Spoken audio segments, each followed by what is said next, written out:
morning, friends. This is Laura with Potpourri of Life. It's a beautiful Sunday morning. It's early, so if I look tired, it's because I am. I slept pretty well, but I was up early and I was trying to get some things ready as, plans for your day. You know how you kind of regroup and say, okay, what's on the agenda? My day is full.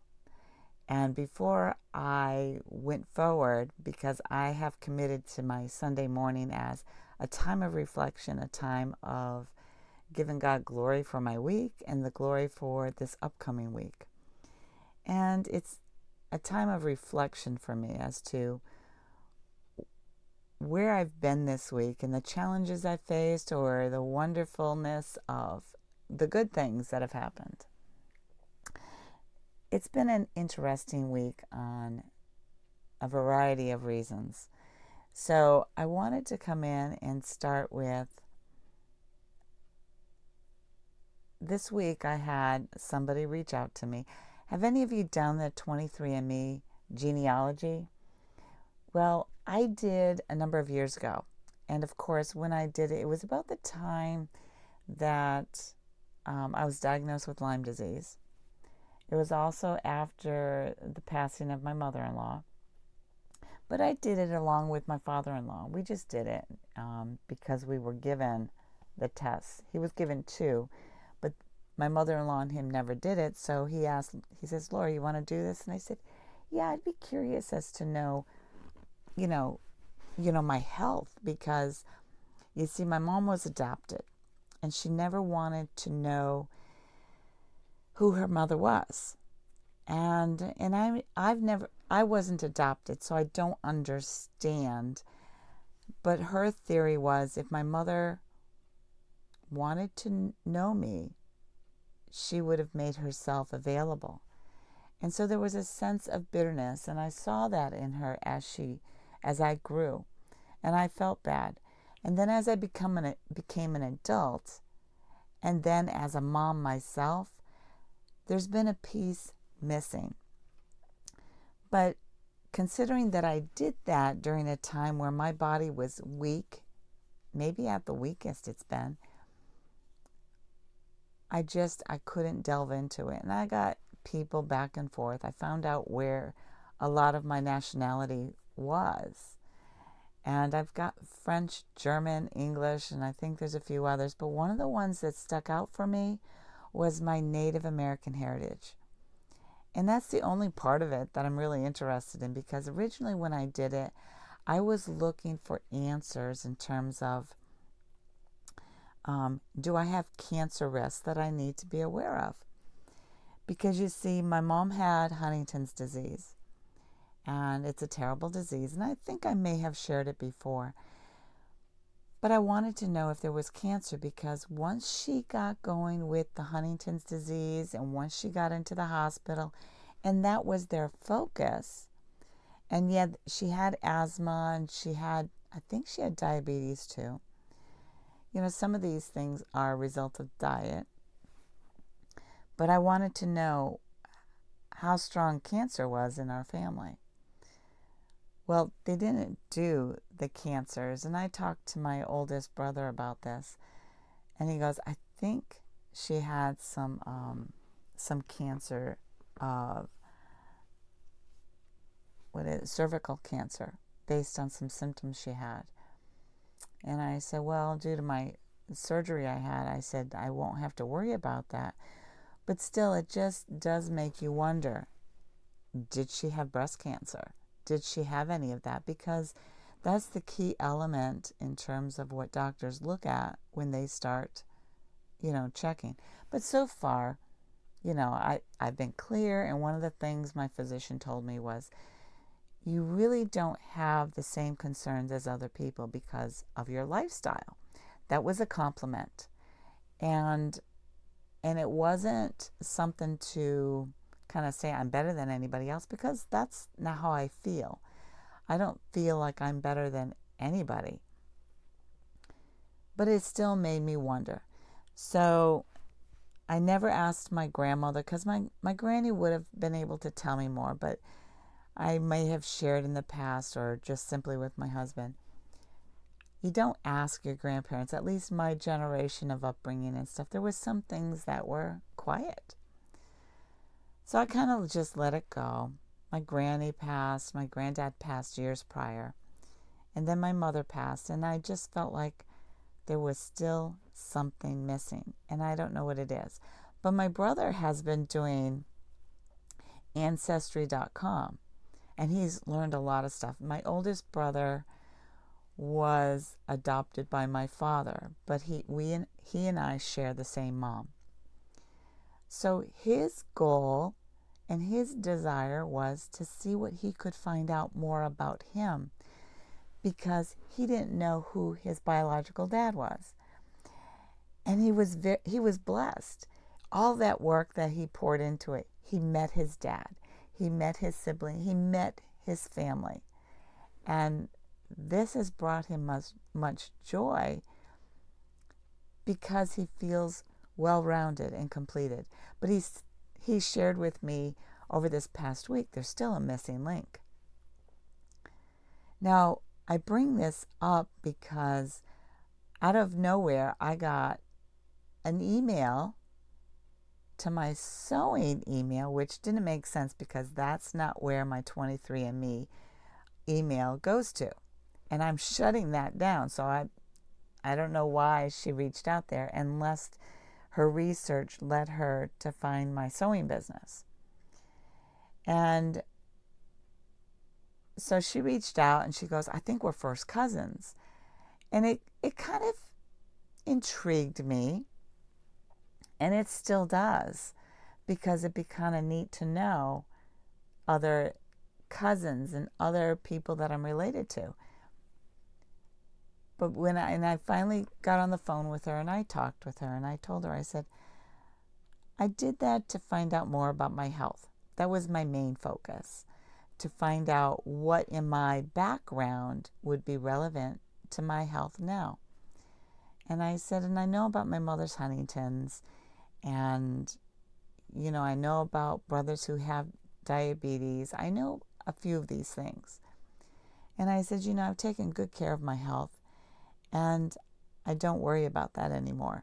I don't worry about whether I'm going to die of cancer or any of those things anymore. But she's been persistent. She hasn't been rude to me. She's just trying to find things out. But the thing that kind of concerns me is she knows my maiden name, which is fine. It's my maiden name. And yet now she's trying to dig in how it relates to her. And I finally had to tell her, I said, knowing about my dad and his family have nothing to do with your genealogy. And I said, I don't understand why you're asking about my father or the family. I said, would I like to know more about my family? I said, yeah, the Native American side, because I am so connected to the earth. I have a strong faith in God, but I also know there is a missing link for me that has to do with the Native Americans. What branch of a Native American? I don't know. So that's the part of me that I'm interested in. The part of the French, the English, and all of that, that's not a concern of mine in terms of anything in particular, other than that they might be prone to certain things and stuff. But more importantly, I'm trying to find my connections that are real. And my family was so dysfunctional growing up. It's kind of crazy. But I've healed from a lot of that. And as I've shared before, there's triggers that make me kind of kooky and make me kind of, what the heck? And it makes me wonder why God placed me in this family. But you know what? That's where I was. My goal as I went on in life was, and it took me a long time to decide and share with my husband, okay, I'm ready for children. Oftentimes, I don't think I was a great mom. I made a lot of mistakes. And the mistakes we make are based on our own upbringing. But every step I was learning, I was healing. I did a lot of healing. And at that point, I thought, okay, I'm ready. And I still made mistakes. And then I watch all parents. We're all making mistakes because we're stressed, because we want to do right by our children. I still had a lot of healing to do. And I'm grateful for the healing that I did. And because once I did that final step, we consider her, or I do, she's my miracle baby. Not because I couldn't have children, but because of the miracle of the healing that God had on me. And that's our youngest daughter. And there's a special bond I have with her. I have a special bond with all three of my daughters, and they mean the world to me. When I'm alone with them, I say, you're my favorite. You're my favorite. But I have to say, my youngest, there is a bond. And some people said, oh, she was a mistake. She was not a mistake. And I hope she knows that. And I've told her that because one of her siblings told her that, oh, you were just a mistake. And I'm like, she said something to me, and I said, first of all, no child is a mistake, number one. Number two, you were planned. You were planned just like your other two sisters. Once we decided on children, we knew we wanted children. I said I put on hold having children because I didn't feel like I was being a good mom. And it was killing me because I wanted to be a good mom. But once I got through this healing journey that I needed to do from my upbringing, I was able to be a better mom. And I told her, I said, you are a blessing, you are a gift, and you are a miracle child, because you came about as somebody who was wanted because of the miracle that happened in my life. And truth be told, if I was younger at the time of that healing, if I had known things that I know now, we would have invested into a larger piece of property so that I could have had a lot of children. And I've thought about adopting. Even at my age, at 62, I still continue to think about adopting children. If nothing else, at least fostering them. But right now, the cards haven't lined up. And I know this is a worship Sunday type of thing. This is my Bible time. This is my commitment to God. And I throw out cards. You know what? It's just a term. I think we sometimes forget where our genealogy really is. And that is in God. He formed us. He planned for us, regardless of the junk we deal with when we're growing up. We are still God's family. And I just want to make that clear. I was reading this morning. Let's see if I still have it open. Nope, that's the other part. God designed us to be His children. And we have a choice. We can be or not. We have choices. Once we accept that Jesus Christ is our Lord and Savior, that's our life. We're not perfect. We make mistakes every day. We have a choice. Do we ask for forgiveness, or do we just move on in arrogance? And I would like to think that we each try our best to ask forgiveness. And of all people, my family know I'm not perfect, and I never tried to be. I tried to do what's right, and I work very hard, and I have bad days. But the one thing that I take the most pride in is my faith. It's what holds me strong. My husband is my other. He's like my foundation, my rock. Jesus is my first rock and foundation, and then my husband, because he's my earthly husband, and I need him. He needs me because we made a commitment to be there for each other. And then our children, they were our responsibility until they took flight. That's kind of hard sometimes, because there are times where it's like, I just wish my kids could be here. But you know what? They live in different areas and they have different things going on in their lives. So I'm kind of enjoying this empty nest. And then there's days that I think about them. And yet this woman reaches out of nowhere. And I guess she reached out to me before. And honestly, when things got kind of crazy with the Lyme disease, I kind of like, I don't have time for this stuff. And I didn't. Honestly, I didn't. I didn't even have time to take care of me. I got up, I showered, I did what I needed to do, and oftentimes I went back to bed.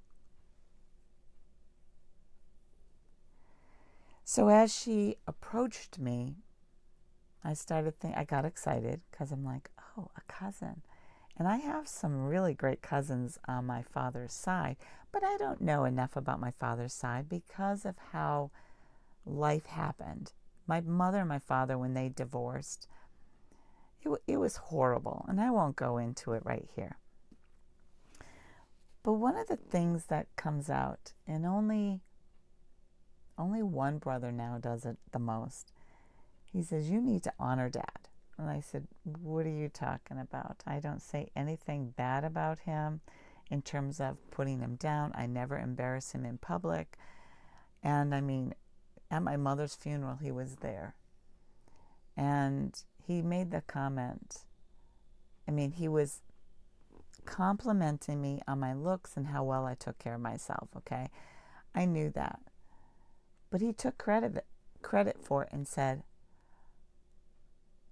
this is amazing. I can't believe you came from my loins. And I'm like, okay. And my daughter heard this because she was there. She goes, we got out to the car when we were going to the graveside. She goes, Mom, I can't believe you didn't say anything. I said, honey, honestly, I didn't know what to say. And I said, plus if I said anything, because what was regurgitating within me would have dishonored him. But being biologically my father doesn't make him a dad. Because when we take the responsibility of being a parent, there's more to it than the sperm that you produced to create me. Sorry, that's just the way it is. So, and I laugh about what he said. I mean, I was kind of ticked off, and I was in disbelief that, really? You're saying that here in a different, it was just, I was surprised. Am I shaming him? You don't know who he is unless you know my family. And if you do know my family, you're kind of chuckling because this doesn't come as a surprise to you. You see, I love my dad. I really do. I love my brothers. I love my sisters. I love my cousins and my aunts and uncles. But what I don't love is the neglect, the shame about my body growing up. That if I wasn't thin, I wasn't good enough. Now, I naturally have a thin body. It's out of shape right now, but I always had a thin body. But I always had self-doubts about my body. It was like, and I was always thin, and so I always thought I was fat. And so as I get older, after I have children and I see that, no, this is real fat. And I'm not talking about, after Jenny was born, my youngest, I gained a lot of weight. And I kept using the excuse, oh, it's just baby fat. Because I had that with my oldest, and my middle daughter. I had it with the oldest two, but I lost it within 6 months on each of them because I gained 50 pounds with each pregnancy. But I lost it. With my third daughter, I didn't lose it. And then the weight kept coming on. But you know how you just kind of adapt and you put on looser clothes, because if you do that, nobody will know. One day there was a picture taken of me and I was like, oh my word. I got on the scale, and I know the doctors kept track of my weight, but they never said anything. I was 198 pounds. That's the highest I ever got. And I'm sure I got to 200. I just didn't get on the scale or something. And I'm like, oh my word. But you know, when you go see the doctors, nobody's saying anything. And so by the time I had to have a surgery, I had a hysterectomy. And I said to the doctor, I said, while you're there, because I had to have an abdominal procedure, could you take care of all that? He made the most important comment that I will never forget. He said, if you truly want to lose the weight, you have to make up your mind to do it. I had postpartum depression with my youngest. And I didn't realize it, because those of you who grew up in a dysfunctional family, you hide your pain. You just keep on going. You fight through it. You just bulldoze through life. And you know what? You smile through it all, because people don't want to know about your drama. People don't want to know about your woes. I found it interesting that other women who had postpartum, people reached out to them. And, you know, when they were depressed, they would say, if I said it, people ignored me. So I'm like, you know what? I grew up with that. I don't need this. So I just trudged forward, kept my smile on. I worked hard, regardless of the critiques of I wasn't good enough for people. So I never really wanted to know my heritage. I did. The most important one was a Native American. And I'll tell you why.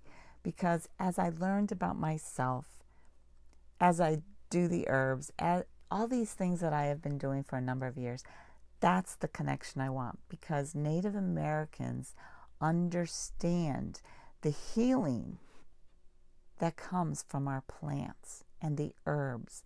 So that's where my interest is.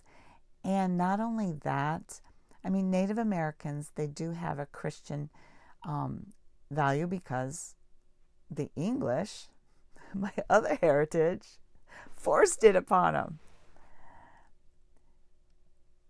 You see, and I've always had a connection with Native American. I didn't know I was even related to them until I did the 23andMe.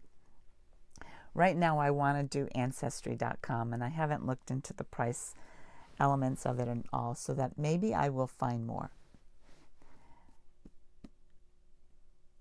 But what I'm trying to get at is, what's important to me is my faith. But I want to be a part of something that is real.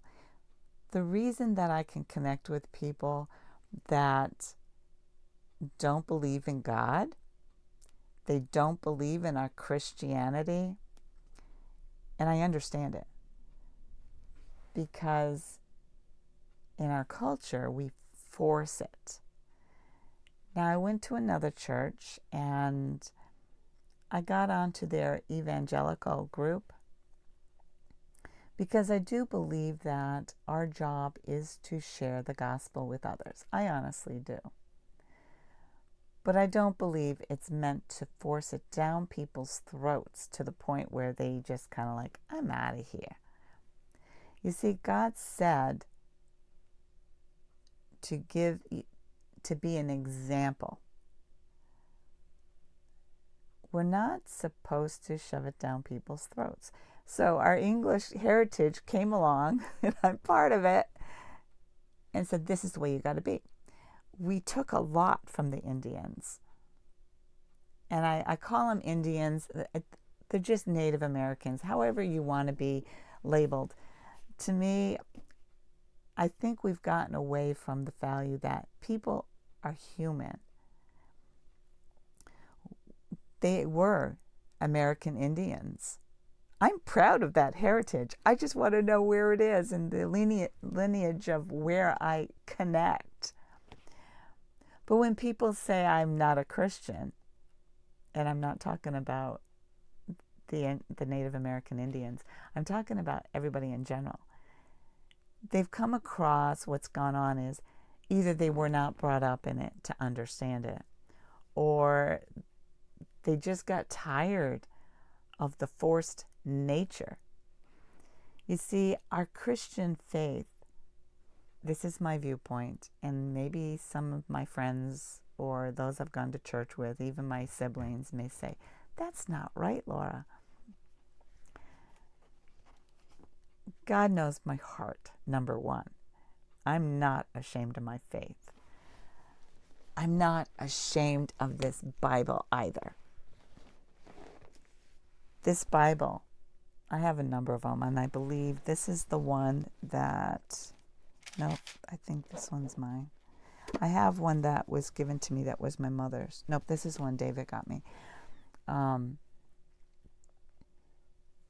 It has large print. I kind of need large print now with my glasses. I believe in this scripture. I believe in the Bible. I believe in God. I believe in Jesus Christ. But I also believe that Jesus walked this earth and he walked among the least of us. That's in scripture. He didn't want us to lord over others our faith. You know, even when he went into the synagogue where they were selling and stuff, he was angry because they took a place of worship and mocked that worship area. And I've always been one who treasures, not in terms of, I value a church sanctuary. And when they changed, one of the churches I was going to, when they changed our church, took the pews out and made it into a social place where we could have meals, or the youth group could go in there and play and stuff. And I spoke up and I said, why are we destroying our sanctuary? Why are we taking the cross down? And I was told, these are just symbols. This is a symbol too. Our faith is based on what this symbol tells us and educates us with. That cross, the churches I belonged to were not Catholic, so we didn't have the crucifix of Jesus hanging on the cross.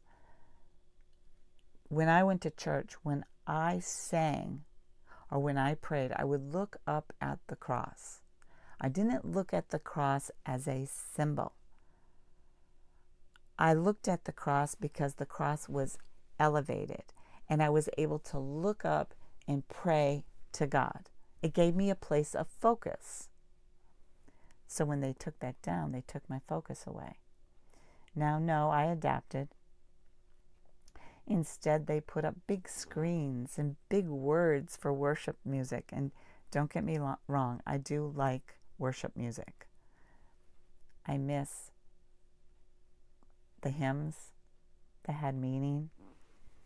Worship music has changed to where, for me, I have a hard time worshiping in church with the heavy music. I don't enjoy it. And I was part of a worship team. I played my flute and I also sang. And it was fine, but even when I spoke up, sometimes people thought I was a prude, and that's okay, because we all come into this world with different viewpoints. And I still love those people. They're great people. They mean a world to me. They mean the world to me, the people I worked with on the worship team.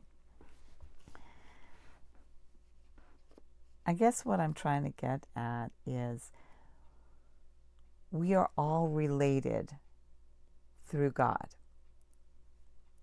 So let's divvy away from our spiritual faith and talk about how we're related here on earth.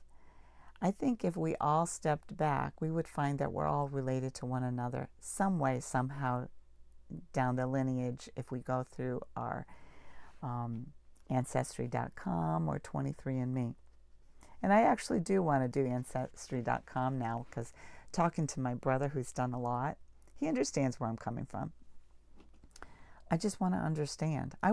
He's still having a hard time putting the pieces together on my mom's side, because you see, a lot of people on my mother's side have died from Huntington's, and that's one of the things that he's found.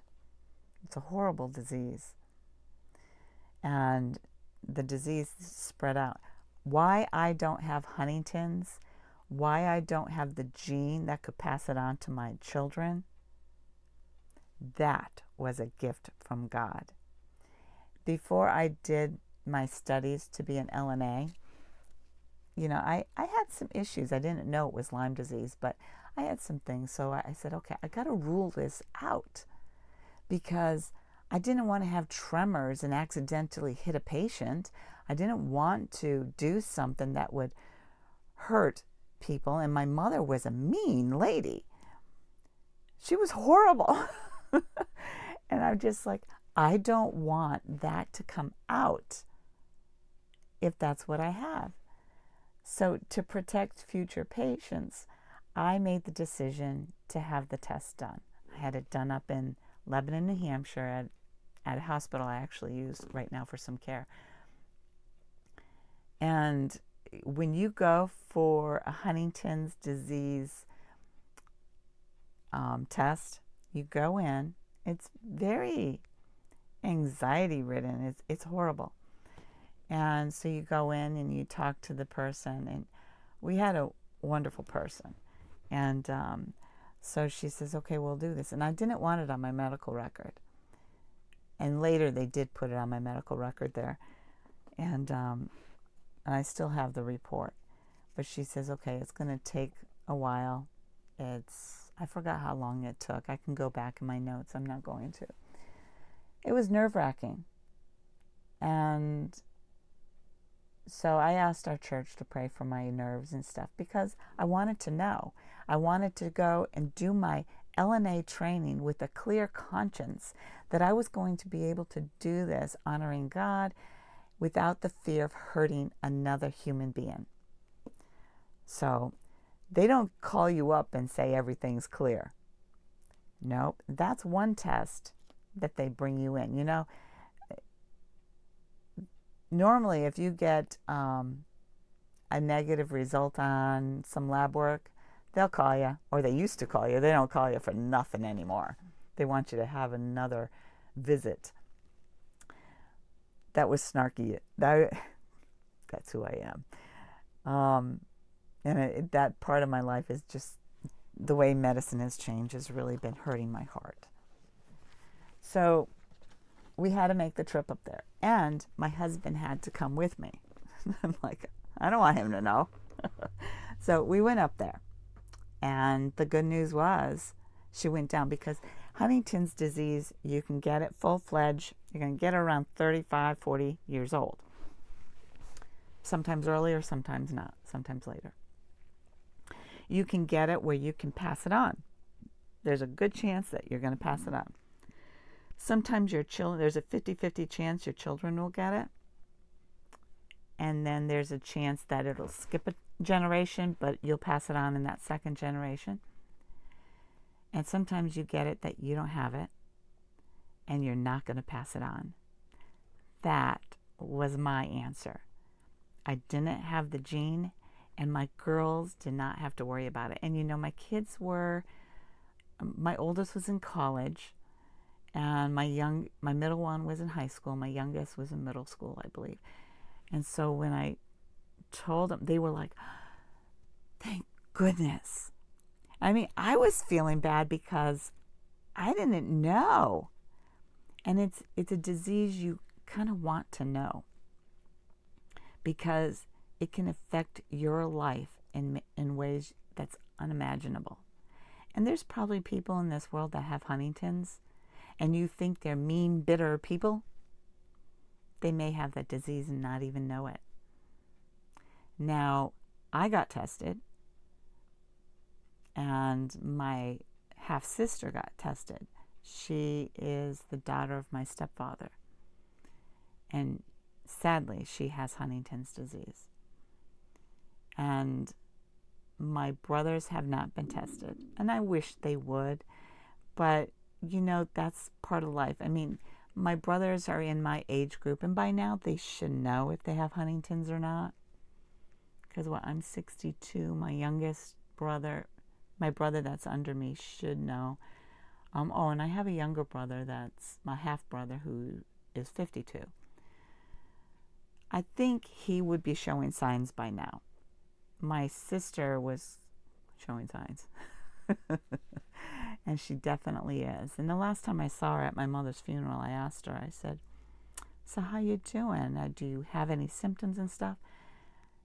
You see, she doesn't know, but all of us know that she was showing signs. And I told David, I said, "She's just like my mother was. Just like it." And he goes, "Yeah." And but she was in denial of it. You see, Huntington's disease is horrible. And that's where a lot of my ancestry has, that's why it's really hard for my brother to find the missing links.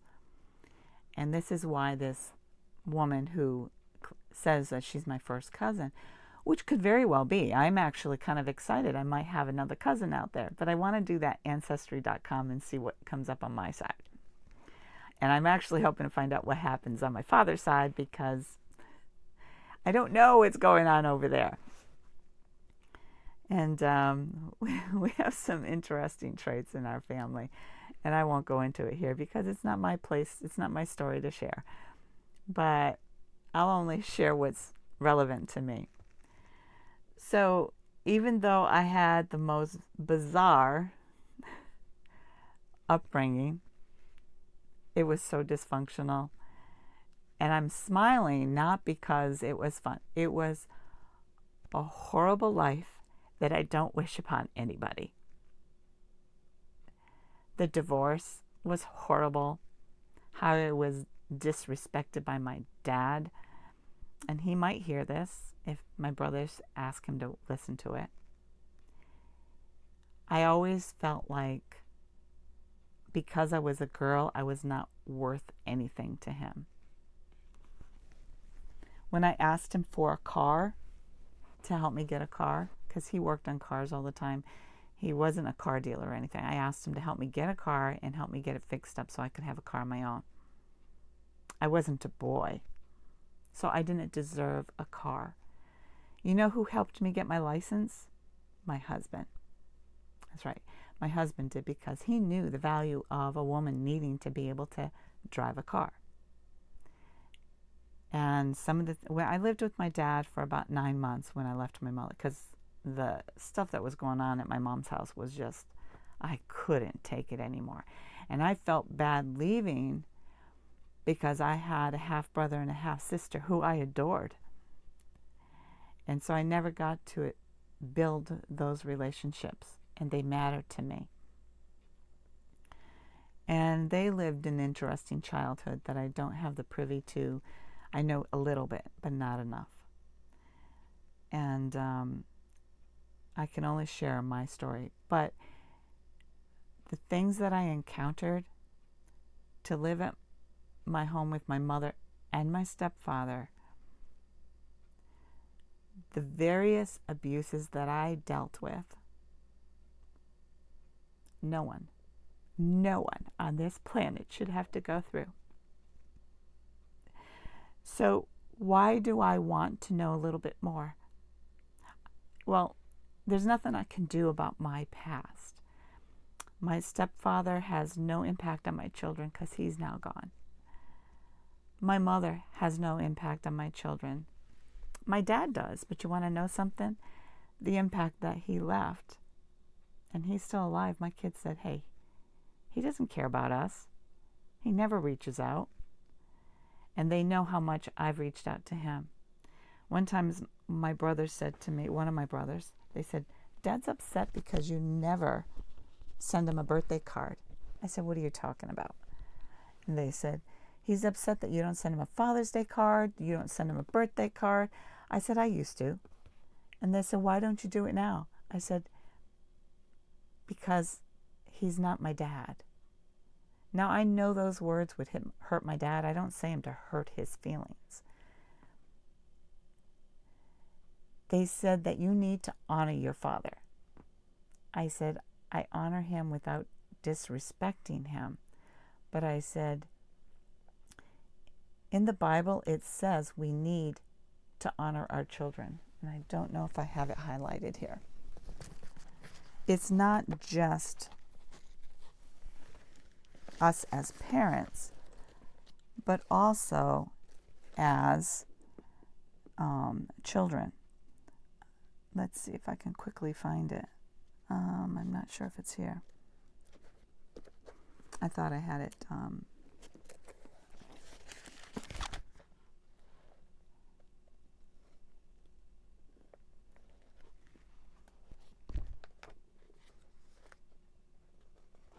I know I had it in here, and I was just reading it this morning. You see, when we're married, we honor our husbands. Our husbands are to honor us as wives. Fathers, it clearly says not to mistreat your children. Clearly, the verbiage is different. We are to honor our children. Moms and dads, we are to honor our children. We are not to make them feel like they're worth nothing. We are to give them value. And honestly, I don't need a Bible to tell me that. I loved my children. I wasn't the greatest mom. More so while I was going through the healing process. But, I never shamed them for their weight. I never shamed them for their interest. I may not have agreed. And I might have responded in some things. But you know what? I am so proud of them. My dad's not proud of me. He spends more time with my oldest brother, who he adopted, than with me. And so when my brother called me more recently, he says, Dad says you don't call. He goes, why is it you don't call Dad? I said, I do call Dad. I call him about 4 times a year. I call him and I tell him, this is Laura. I'm calling to say hi. I'd love to talk. I said, he never calls me back. You see, when we call out to somebody, more so with our parents, we kind of hope that they'll call back. Now, my kids call me, and sometimes they'll call, hey, Mom, I'm just calling to let you know I haven't forgotten you. You don't have to call me back. And if I'm busy, I don't call them back. But, usually within a few days, we've connected and we're talking. And sometimes a month will go by before we talk, because each of us have our lives going on. The ones that I will call right back are my grandkids. You know why? Because they are growing, and it's important for them to know that Grammy still loves me. Grammy wants to talk to me. And they're young. So I call them back and we do FaceTime. And it's like they're there for 5 minutes and they're gone. When our oldest one was younger, it was like he would say hi and then he'd be off playing. And so Holly and I would end up talking for quite a while. But see, we're supposed to honor our children. Now, I don't hold that over my dad. And that's me honoring him. It's like I expect nothing. Maybe it's because that's what I've learned.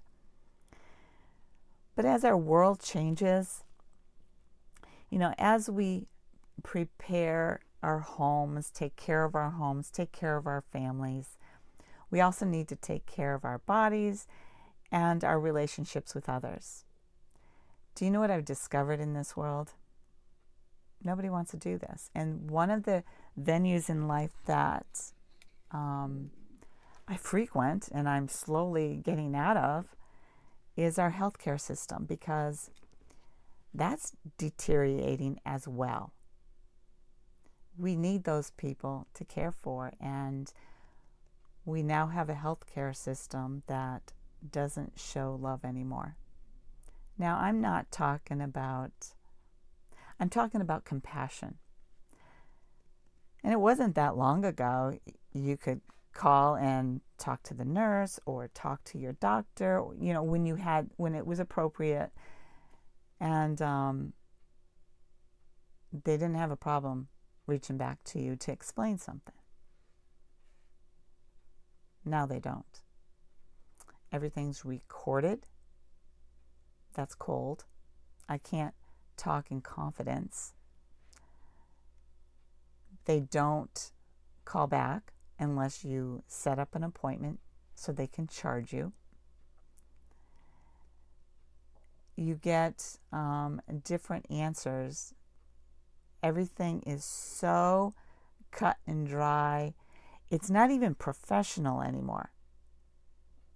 I don't even know how to describe it. So relationships that I've built over time, I've been letting go. Because when you go to healthcare, you need compassion. And being able to share some of my story with some of my doctors made it easier, because then they understood where I was coming from on things and why I responded. But it's not just in that avenue of life. It is our utility companies. If you have a problem, you don't get anybody on the phone. Nobody's answering the phone anymore, and you're on hold. Nobody is communicating except behind a computer. And that's part of the reason I don't want to do Ancestry.com, because I don't want a relationship with a computer. I want a relationship with a person. And I guess I'm going down a path I didn't really expect. But I think when we build relationships, our faith needs to be strong, those of you who are Christians, because we need to have the faith of a mustard seed. You can look that up in Scripture, and it's easy to find. Just Google mustard seed, Scripture, mustard seed. Read about it. Having the faith that small, a mustard seed grows to be a wonderful, huge tree that feeds the birds. But if your faith is strong, God continues to feed you. I'm not talking about the food that I've been putting up. I'm talking about God continues to feed your heart. But He also feeds you how to be discerning on what is true. And yes, my heart is breaking on a number of venues right now. And it's sad for me. And yet, I know that God's taking care of me. The areas of health that I struggle with, I'm just believing that God's going to give me an answer. I still need the healthcare system. What I don't need is the coldness that I'm getting. And I find it interesting that they can tape us on a phone because it's for training purposes. But I never had to be taped talking to a triage nurse. And if I needed to talk to the doctor, I would get a call back from the doctor. I can't request that anymore. And I can't, and when you call like a utility company and you get a computer, or they say you need to go online, but my question will not be answered online. And it's just, we truly have become a society of keyboards and screens. I'm changing that. Yeah, okay, my YouTube channel is a screen. But you get to see a person and you get to interact if you choose. I mean, you can leave comments, and I hope and I pray that you're kind enough. I've deleted some comments that are inappropriate because my channel isn't about bashing people, whether it's me or somebody else. It's just not appropriate. Because that's the problem with the screen.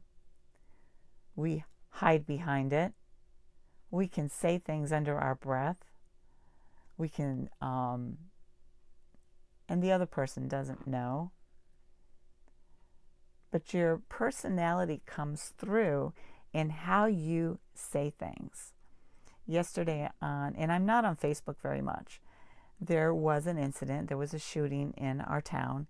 And the police department had put something, and I just made the comment. I said, my prayers go out to the officers, their families, and so forth, because they serve us in a capacity that many people don't know. They put their lives in danger all the time. A lot of people liked it. You know, they gave hearts. I really didn't care if people did. What really struck me was somebody says, well, what about the person that was shot? I'm like, really? We're going to go down that rabbit hole. I mean, I would like to think that if you were concerned about that, you would say in your own portion of, we should be praying for the people. You know, I appreciate the officers, but we should be able, whatever. But no, they had to attack me because I said that. I didn't mean to forget the victim. I didn't mean to forget the person who may have pulled the trigger, because the whole dynamics, we should be praying for the whole dynamics. Similar to as the world began to unfold and become crazy, I didn't just pray for me. I didn't just pray for my family. I prayed for our doctors and nurses that are out there serving.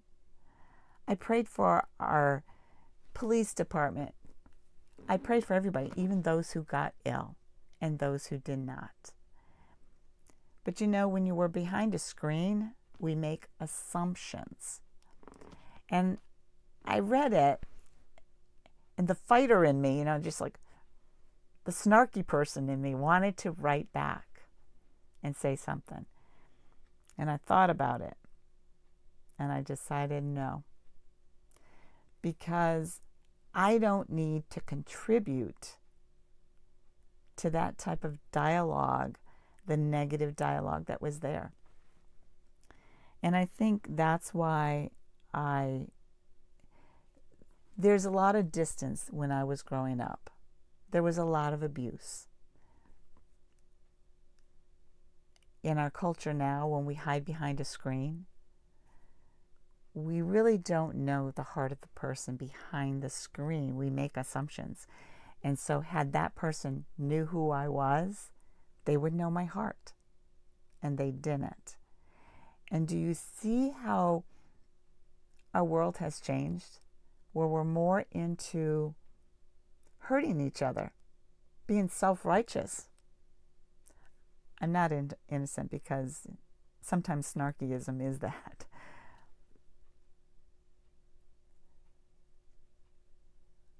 It hurts to know that people are that callous. But you know what? That's our world. The people that I don't expect that from is a service provider. When I pay to have a service, I expect to have respect back. The only time I get angry with somebody is when I'm mistreated. The third time I went into the healthcare facility a few weeks ago, I was yelled at again. You know, first of all, I'm over the mask thing, but if you require it, I will respectfully wear it. I wear a cloth one. It's clean. A lot of people say, well, you can't prove that to me.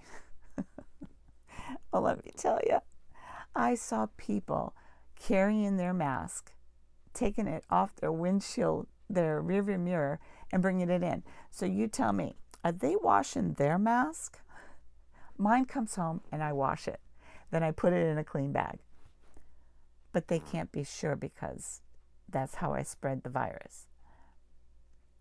And yet, I go in there and I'll put their mask over mine, which I think is ridiculous.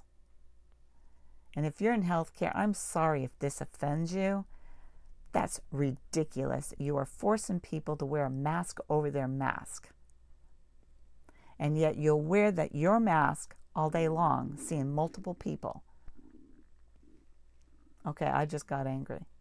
You know why else I got angry? There was a YouTube thing going on that the hospital presented.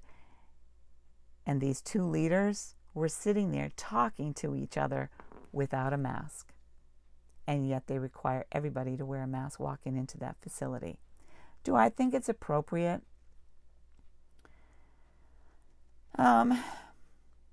I think we need to draw the line at some point. I'll wear a mask. I just don't think I should have to wear two masks to make you happy, so that I could wear a mask that was designed for surgical procedures to make sure that things didn't splatter up into your face, or in a case where somebody had a disease that was seriously contagious. It's true. Flus, colds, SARS viruses will spread with or without a mask. And yet we're still being victimized. And what happened when I walked into that facility, the other one where I went to a lab, there was nobody there. I still respected their desire that I put a mask on. I got it, and I saw that I stopped and thought about it. I said, well, there's nobody here. Do I need to? And then I grabbed a mask and I put it over mine. And I happened to look over at the security guard, and he just smiled. Didn't say a word. And so I went down to the lab and left. But I did that of my own free will. I didn't have to, I don't believe. Yet I go into this other facility. I don't know who this girl is or what kind of title she has. I don't believe she has one. She had a very strong accent, which makes it difficult to understand, but you kind of know because it's the same line of questioning. And so I told her, she was handing me a mask. I said, no. I said, I don't know where your hands have been.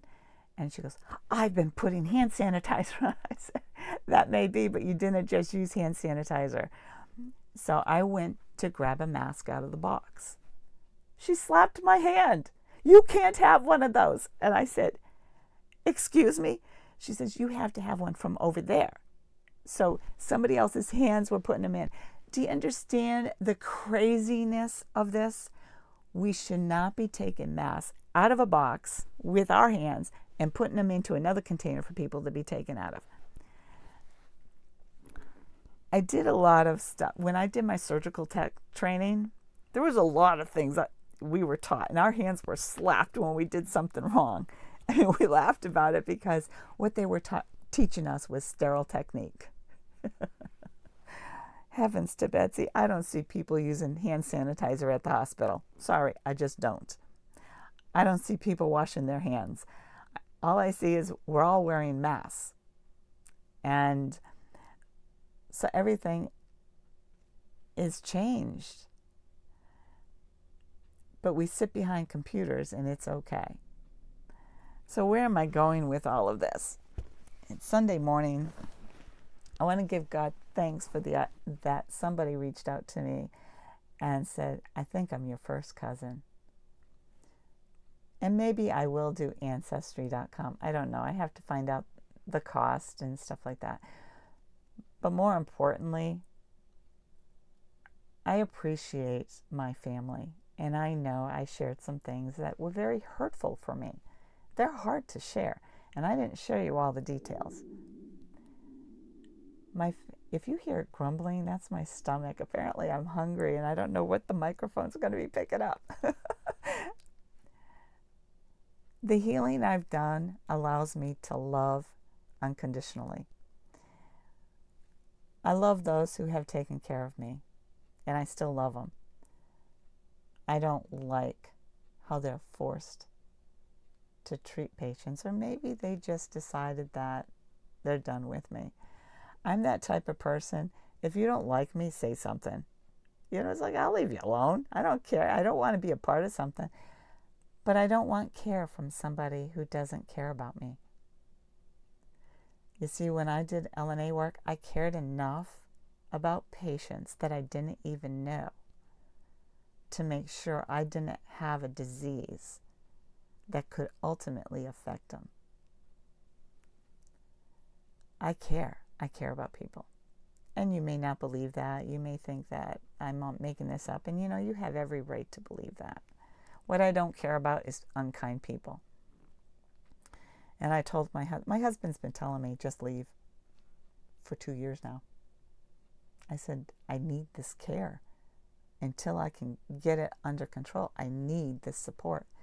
He goes, they're not showing you the care you deserve. Now, he's not saying I deserve more care, better care than anybody else. That's not it. We're not getting the respect. At another facility, my personal information was given to another patient. This is what's happening. Things are slipping through the cracks, and people are not being careful. And they can use the excuse of, we don't have enough help. I understand that. But don't just hire anybody. And I feel bad because I think people are overworked. And I care about these individuals who have cared for me. And he's right. My husband's right. But I don't have what the care I get is important. It's what I need right now. And I do believe that God, as I work with herbs and stuff, that God may be able to help me, but not necessarily. There's some things that are coming back that it's like, darn. And so I'm not dwelling on this to make you feel bad for me. That's not point. I've done so much healing in my life. Some of it I do on my own, and I am very grateful. God is an amazing God. Do I hurt by how I'm treated? Yeah. Do I respect others? I do. Do I wish they would respect me in return? Absolutely. And it goes all the way back even to my father. Would I like him to respect me? Yes, I would. Would I like him to stop complaining to my siblings and take action himself? That would be nice. But you see, he's chosen not to.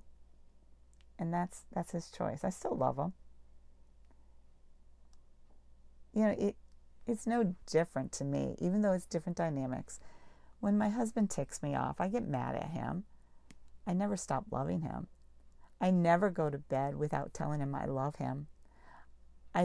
When he goes off to work, if I'm sleeping, he still tells me he loves me. I know he does, because he tells me. He goes, "Did you hear me?" I said, "Nope, I was out cold." That's the person that God designed me to be. I care more than I'm supposed to.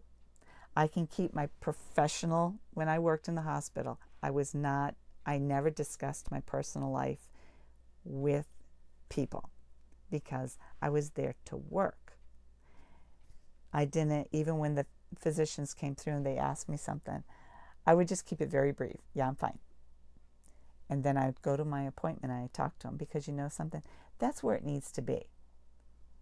My medical relationship needs to be there.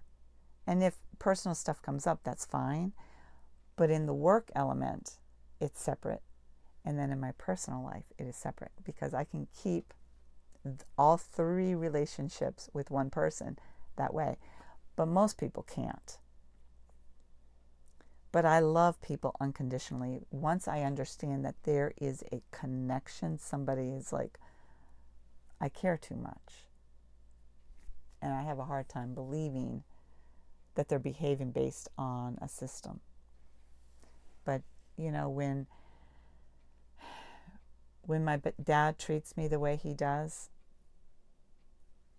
I've learned to move on.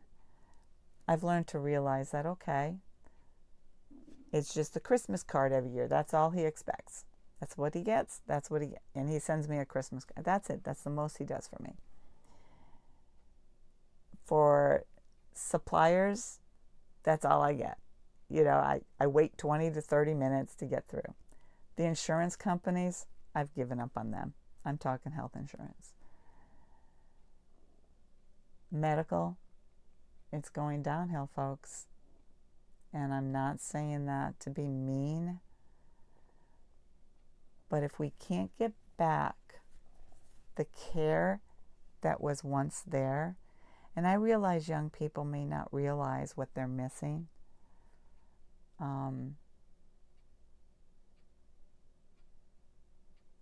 We're not supposed to be a cog in a wheel. We're not supposed to be ka-chunk, ka-chunk, ka-chunk. We're not supposed to be about money. They are non-profits. Except for your independent doctors, they need to make money. So, but if you're claiming to be a non-profit,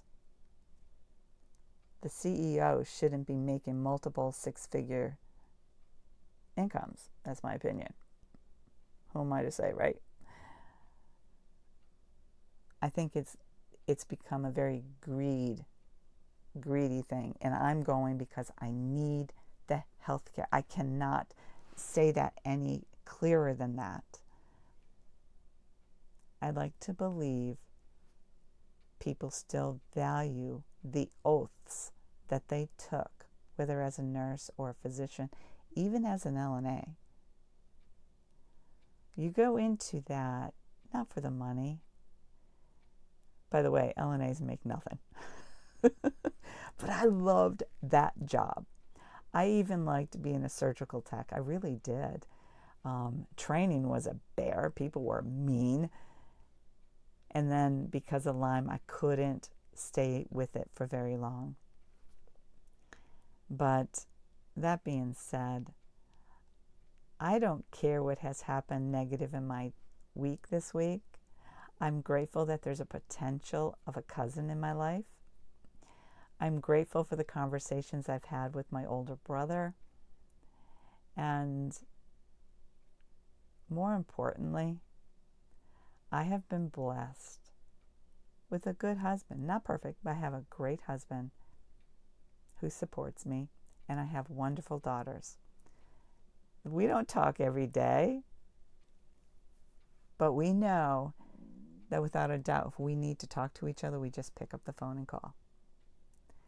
So friends, this wasn't supposed to be a Debbie Downer. This was supposed to be letting you know that life is happening, and it's up to us as individuals to stand up for our rights. And if our rights are not going to be honored, rights that we pay for,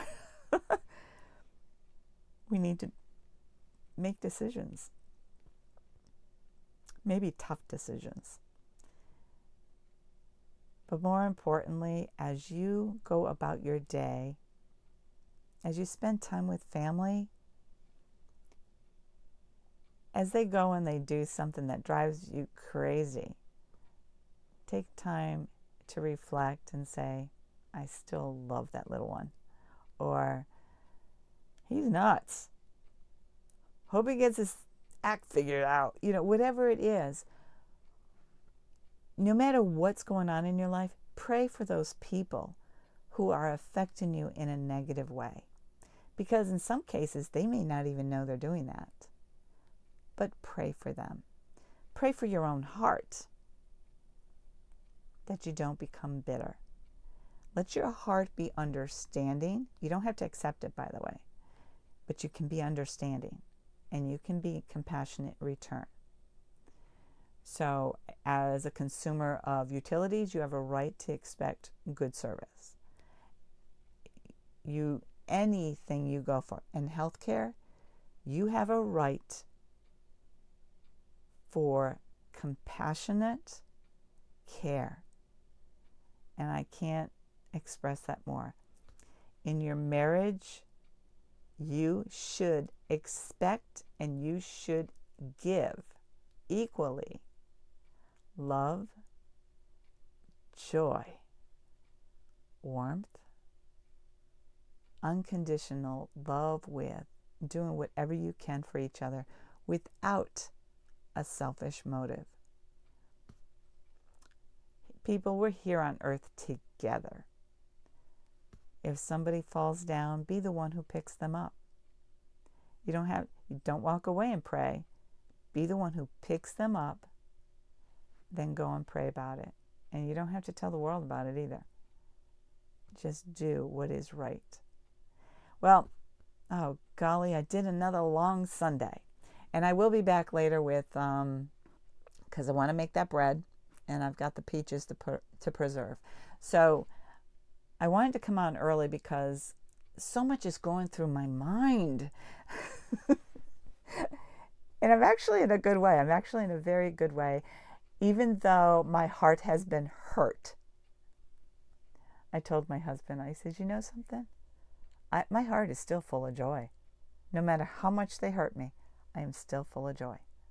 And that, my friends, is God honoring his child. And I am a child of God. And I pray that your day is blessed beyond measure. Put on a smile and have a great day. God bless you all.